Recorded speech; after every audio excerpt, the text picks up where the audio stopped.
All right, welcome back to the channel. I'm Andrew with Running with Dr. Andrew. Let's talk about pronation. What is pronation? Is it good or bad?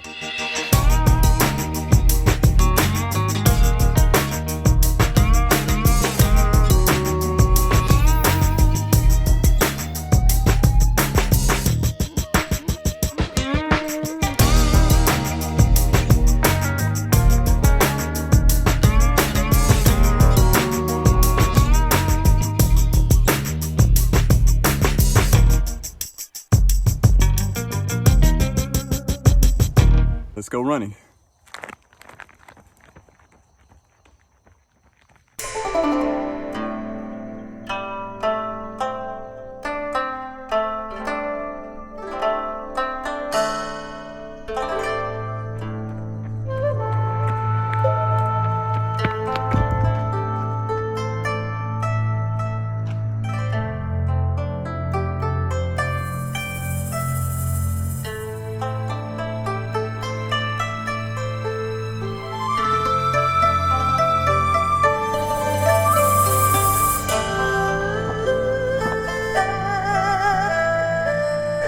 Welcome back. So today I'd like to talk to you about what pronation is.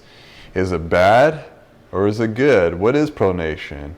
And so it's a term that a lot of runners hear is what pronation is. And what it is basically whenever you're running, it's your shock absorption with your foot. And so pronation, yes, it is a good thing. It's something that does naturally happen. When you first make contact with the ground, your foot and arch muscles, as well as you've got a certain amount of ligaments on your arch that will absorb the shock, and that will help with running. And so then what happens is that when people, they'll tend to overpronate. Overpronation, yes, is not good. And so what happens is you'll continue to go into pronation. For example, this is your foot and this is your arch. You're gonna splay out, and then what happens is whenever you push off with your toe, your arch should tighten up again.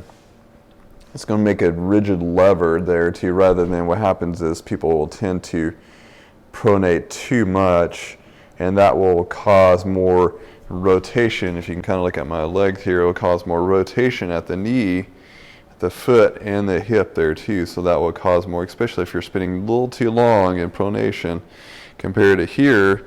You're going to pronate just a little bit and then push off, and you're going to have a nice rigid push off while running. And that will help with better stability, better running gait. And again, some people don't have as much of an arch, and so they may pronate a little bit more, and so maybe their ligaments are too lax, or their muscles are not developed, and so they have a little bit more of a flat foot type of situation. And so gosh, even their shoes, it's a big industry of limiting pronation with shoes. And so then if you're a person that has a nice rigid foot, you may not need like a shoe that is pretty rigid and prevents pronation, because you want that pronation at a certain part of your gait, but your foot may be strong enough to give that good push off as stability. And so with you might need more of a neutral type of shoe, but if you do have a little bit less of an arch and don't have enough strength with your intrinsic muscles, meaning the muscles on the bottom of your foot, then you would want more of a stability type of shoe during running. But also, people that do need stability type of shoes, I think it's a good idea to start doing some sort of strengthening with the bottom of your foot. Again, these are called intrinsic muscles strengthening exercises. So I'd like to share with you a few exercises that you can do to help develop your arch muscles. And these you can do throughout the day. I do them daily as well. They're very challenging, but it's something that you can do to help develop the arch muscles while throughout the day. And again, these are something that you can do daily. You can do them while you're sitting, watching TV, YouTube channels, or whatever. You can definitely do these throughout the day there. So the first one that you're going to do is, if you can kind of see my hand here, I'll do them. Easier for me to show with my hand because I don't do this exercise very well. So and so you can see this is, we'll say my thumb is the big toe. And so first exercise, you can keep all 4 toes down and raise up the big toe and back down. You'll do that 15 times. And you'll notice that these are pretty challenging and may be hard for you, may not be hard for you. So, and again, you got to keep all 4 toes down. So the next one is you're going to do is you can keep your big toe down, raise up your 4 toes. And all these are based on a research article that they did an MRI on these specific movements and noticed that those muscles that were activating on the bottom of our foot were activating while doing these exercises. So raise up your all 4 toes. They're doing that 15 times. So the next one is that you can do is spread your toes apart. So that will kind of help get you going there. Spread your toes.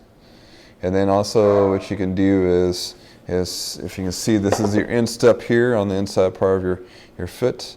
And so you're going to call it doming your foot. So you try to dome the foot and make an arch there. That will help kind of get the strengthening. You may feel a little cramping on the bottom of your foot there. That's okay. Continue to do that, and that will help develop those muscles with your feet. I think it's very important. I think these are underutilized just because we are in shoes for a majority of our life.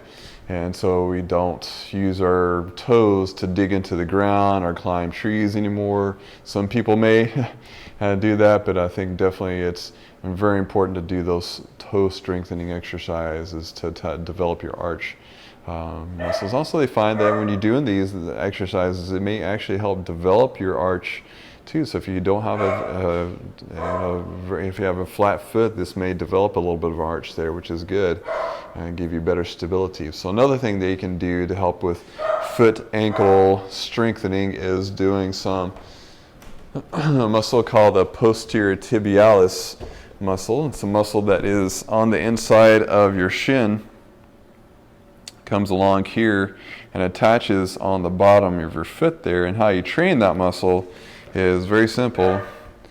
You're going to do is you're going to grab a band, cross your leg over. I've done this in a few vlogs before, so this is definitely a very important one. And so how you do that muscle, what it does, it points your toes down and then it points your toes up towards the ceiling. So hold it. And again, I've done this before where you want to do concentric contraction and then eccentric contraction. Push up, push down, push up, and push down. And do about 15-20 repetitions and switch legs, or switch legs, you can do both legs. And then this is one of my other favorite exercises here, is strengthening the outside portion of your ankle. And so you can kind of keep your toes nice and even there. Step across.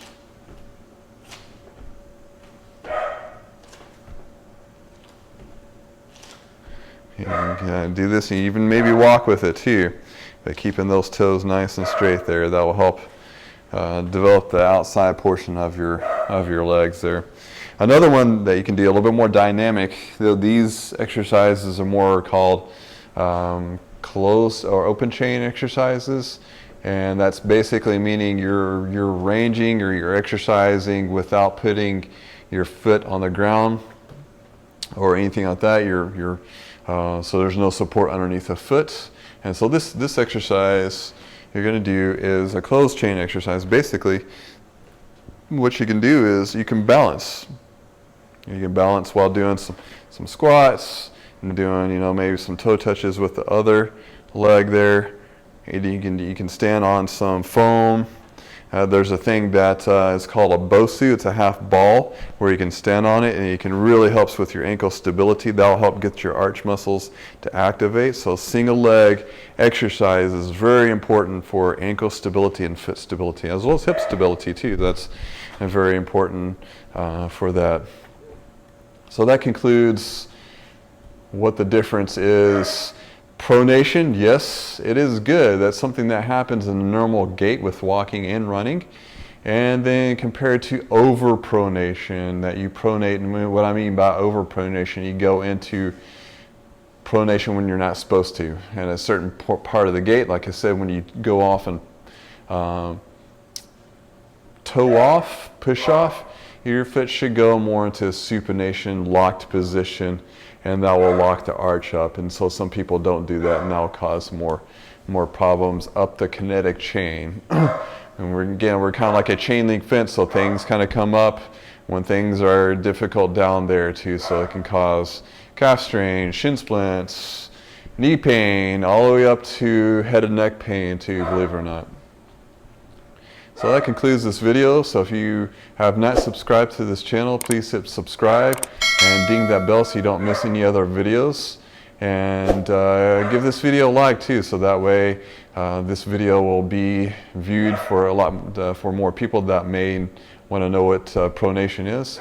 And so everyone keep safe, keep running, and we'll see you next time.